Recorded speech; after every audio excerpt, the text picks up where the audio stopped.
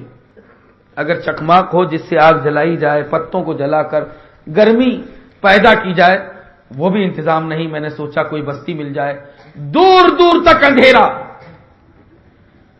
بارش کی بوندیں, ہوائیں تیز چل رہی ہیں, رات کی تنہائی ہے, جنگلوں میں جانوروں کے چیخنے کی آوازیں آ رہی ہیں, کہیں دور کسی شیر کی دہاڑ کی آواز اگر کان میں آتی ہے تو ہم پریشان ہوتے ہیں.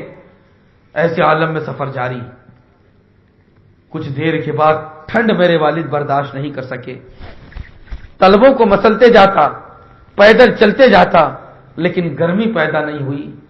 سردی کی شدت میرے والد برداشت نہیں کر سکے. بدن میں خون جمنے لگا, ٹانگیں جمنے لگی, ہاتھ اکڑنے لگے, اور جب خون جم گیا تو میں کیا دیکھتا ہوں کہ میرے والد صاحب کا میرے کندھے ہی پر انتقال ہو گیا. خون کے جمنے سے چہرہ کالا ہو گیا, ہاتھ پاؤں اکڑ گئے. ایسے ہی اکڑے عالم میں نے اپنے کندھے سے اتارا. اب میت کندھے پر ہے, والد کی لاش ہے, اور ایسے وقت میں کیسے سفر کر سکوں گا؟ میرے قدم کیسے آگے بڑھیں گے؟ ایک درخت میں نے دیکھا, گھنا درخت تھا, اس کے نیچے کی جگہ صاف کی. اپنے والد کو میں نے وہاں لٹا دیا. ایک چادر میں نے والد کے اوپر اڑا دی. درخت کے تنے سے ٹیک لگا کر میں بیٹھ گیا. میں سوچنے لگا یا اللہ میں کیا کروں؟ جنگل ہے, روح کا عالم ہے, آس پاس کوئی گھر نہیں ہے, کوئی انسان نظر نہیں آتا, میں کیا کروں؟ میں پانی بھی نہیں رکھتا کہ والد کو میں غسل دے دوں, کفن پہنا دوں. قبر بنانے کا, مکان بنانے کا بھی میرے پاس انتظام نہیں ہے. میں مکان کیسے بناؤں گا؟ تکلیف, مصیبت, شدت کے عالم میں نے سوچا کیا کروں؟ تو میں درخت کی سب سے اونچی شاخ پر چڑھا اور وہاں زور سے میں نے آواز دی, ہے کوئی جو میری مدد کرے؟ ہے کوئی جو میری فریاد کو پہنچے؟ ہے کوئی جو میری مشکل کو دور کرے؟ ہے کوئی؟ میں یہاں تنہا, میرے والد کا انتقال ہو گیا, میرے پاس کوئی انتظام نہیں. اگر آس پاس کوئی میری آواز سن رہا ہو تو آئے, میری مدد کرے. میں جب تک طاقت رکھتا تھا تب تک چیختا رہا, اور جب یہ لگا کہ طاقت اب جواب دے رہی ہے, درخت سے اتر گیا. پیدل چل کر بہت تھک چکا تھا. والد کی میت, اب کھانے کی بھی بھوک لگی ہے, کھانے کی بھی تمنا نہیں, پانی پاس میں ہے لیکن پینے کی تمنا نہیں. درخت سے ٹیک لگائی میں نے, آنکھ لگ گئی. حرم شریف میں بیٹھ کر ایک نوجوان محدث سفیان ثوری سے اپنا خود واقعہ بیان کر رہا ہے. یہ واقعہ چل رہا ہے اور دونوں حرم میں بیٹھے ہیں. ٹیک لگا کر بیٹھ گیا. تھوڑی دیر کے بعد میں نے خواب میں دیکھا کہ وہی ماحول ہے اور میں بیٹھا ہوا ہوں, والد کی میت بازو میں پڑی ہوئی ہے, اور ایک انتہائی حسین و جمیل چہرے والے کوئی آ رہے ہیں. ان کے ساتھ میں کچھ لوگ ہیں. ان کو میں نے غور سے دیکھا تو ان کے پاس میں پانی کا انتظام ہے, کئی ڈول ہیں. دیکھا قبر بنانے کے لیے بھی کدال پاوڑے موجود ہیں. ایک کے ہاتھ میں دیکھا تو کفن بھی موجود ہے. جو آئے تو اتنے حسین, اتنے خوبصورت کہ میں نے اپنی زندگی میں اتنا خوبصورت کوئی انسان کبھی نہیں دیکھا. جب وہ قریب آئے تو اتنی پیاری خوشبو کہ ایسی خوشبو زندگی میں نے کبھی سونگھی ہی نہیں تھی۔ میں نے ان کو دیکھا تو اتنے اچھے کپڑے پہنے ہوئے تھے کہ اتنے اچھے کپڑے میں نے کبھی کسی کو دیکھے ہی نہیں۔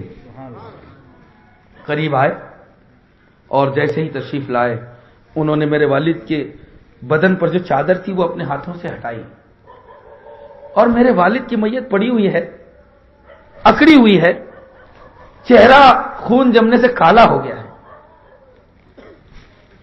لیکن جیسے ہی انہوں نے میرے والد کے چہرے پر ہاتھ پھیرا تو میں نے رات کی تاریکی میں دیکھا کہ میرے والد کا چہرہ چمکنے لگ گیا۔ ہاتھ پر ہاتھ پھیرا، بدن پر ہاتھ پھیرا تو اکڑا ہوا بدن درست ہو گیا۔ ساتھیوں کو حکم دیا کہ انہیں اٹھاؤ اور لے جا کر غسل دو، کفن پہناؤ۔ غسل دیا گیا، درخت ہی کے قریب کفن پہنایا گیا، اور جب کفن تیار ہو گیا تو ان کے ساتھیوں نے آ کر ان سے عرض کی کہ کفن تو تیار ہے، نہلا بھی ہم نے دیا ہے، نماز جنازہ۔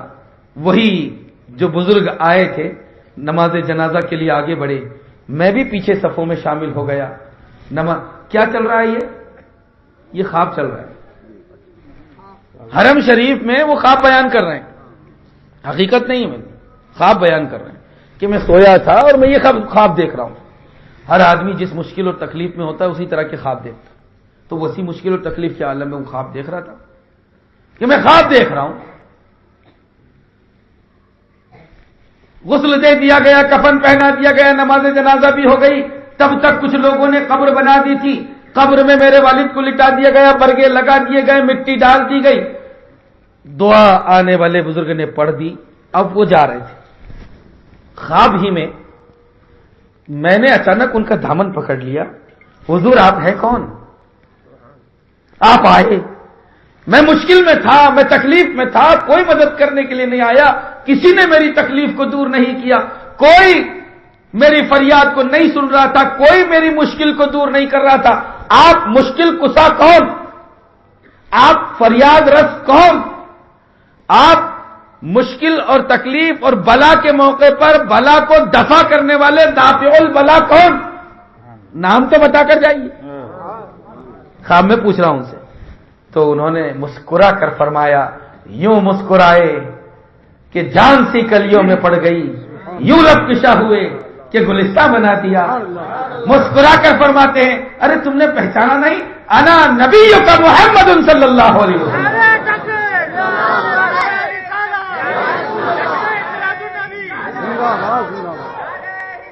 میں تو تمہارا نبی ہوں، محمد صلی اللہ علیہ وسلم۔ اب جب کوئی غلام آقا کو دیکھے اور آقا کا نام آقا کی زبان اقدس سے سن لے تو اس سے بڑھ کر خوش نصیب کون ہوگا؟ ہاتھوں کو چوما، قدموں میں گر گیا اور عرض کرنے لگا کہ حضور آپ قسمت میرے والد کی، یہ جو ساتھ میں آپ کے صحابہ ہیں، کہاں؟ تو میرے والد کی قسمت کہ آپ کے صحابہ نے غسل دیا، میرے والد کی قسمت کہ آپ کے صحابہ نے کفن پہنایا، میرے والد کی قسمت کہ آپ کے صحابہ نے قبر میں اتارا، اور اتنی بڑی قسمت کہ میرے والد کی نماز جنازہ آپ نے پڑھائی سرکار۔ میں نے بھی نماز جنازہ پڑھی، اس سے بڑھ کر اور میرے لیے قسمت کی کیا بات ہو سکتی ہے سرکار؟ ایک الجھن ہے مجھے۔ کہا کیا بات ہے؟ کہا میں اپنے والد کو اچھی طرح جانتا ہوں، میرے والد کو اتنے نیک تو نہیں تھے، اتنے اچھے آدمی تو نہیں تھے، اتنی پہنچی ہوئی ہستی تو نہیں تھی میرے والد کی کہ آپ تشریف لائیں، آپ نماز جنازہ پڑھائیں، صحابہ غسل دیں، صحابہ کفن پہنائیں، صحابہ ان کے لیے قبر بنائیں، اتنی پہنچی ہوئی ہستی تو میرے والد کی نہیں تھی۔ آخر کیا معاملہ ہے کہ میرے والد کی اتنی شان ہو گئی، اتنی عظمت ہو گئی کہ وہ آقا کے ایسے غلاموں میں شامل ہو گئے کہ سرکار اقدس صلی اللہ علیہ وسلم نے ان کی نماز جنازہ پڑھا دی۔ کیا بات ہو گئی سرکار؟ تو آقا رحمت عالم صلی اللہ علیہ وسلم نے مسکرا کر فرمایا کہ یقیناً تمہارے والد کوئی بہت نیک آدمی تو نہیں تھے، لیکن ایک کام تھا، ایک عادت تھی ان کی کہ تمہارے والد روزانہ بلا ناغہ مجھ پر 500 مرتبہ درود پڑھا کرتے تھے۔ ہم میں یہ گوارا نہیں ہوا کہ جو 500 مرتبہ درود پڑھے اور اسے کوئی یاد کرنے والا نہ ہو. جو 500 مرتبہ روزانہ ہمیں یاد کرتا ہے، ہم اس کی مشکل کو دور کرنے کے لیے آ جایا کرتے ہیں. سبحان اللہ تشریف لے آتی.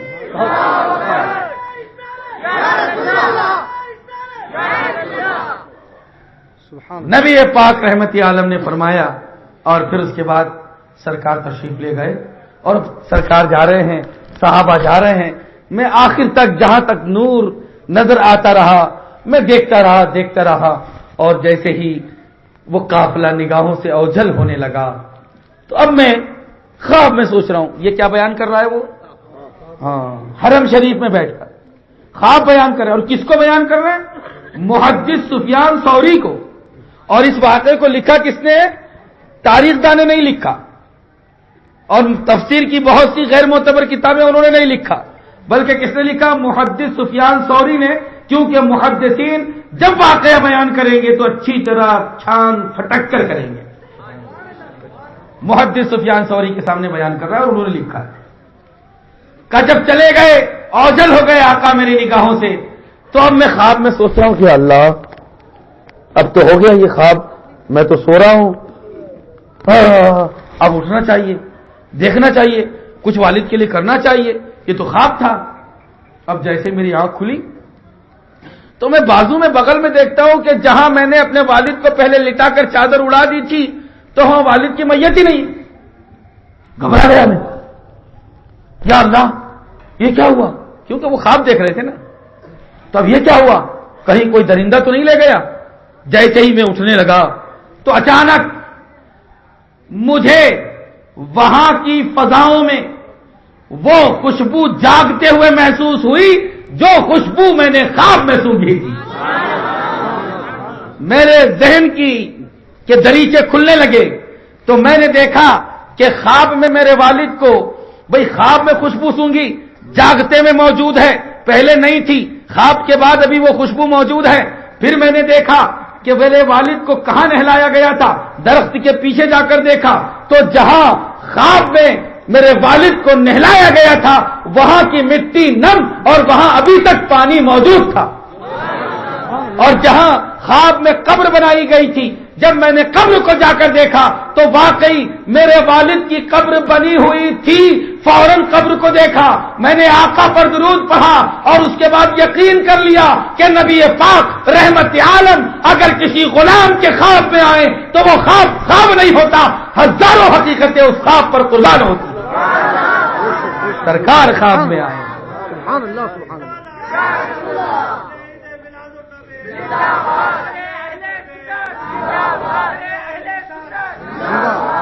یہاں سے پتہ چلا سبحان اللہ کہ درود شریف کتنی برکت والی چیز ہے. مسلمانوں کثرت سے درود پڑھو، جتنا کثرت سے ہو سکے درود پڑھو.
تجھ سے اور جنت سے کیا مطلب، وہابی دور ہو دور ہو دور ہو، ہم رسول اللہ کے، جنت رسول اللہ کی۔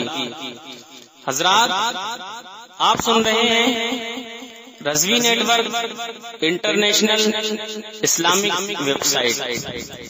یہاں صرف مسلک اعلی حضرت اور حضور تاج الشریعہ کو ماننے والے علماء کرام و شورائے اسلام کی نعت پاک اور عقائد کو سنوارنے والی تقاریر اپلوڈ کی جاتی ہے۔ خیال رہے کہ یہاں پر کسی بھی جاندار کی تصویر اور ویڈیو اپلوڈ نہیں کی جاتی۔ آپ حضرات اپنے یہاں کے کانفرنس جلسے کی ریکارڈنگ یہاں اپلوڈ کروا سکتے ہیں۔ اپلوڈ کروانے کے لیے ان سے رابطہ کریں۔ الحاج شیخ سجاد حسین رضوی، واٹس ایپ نمبر 787857444116۔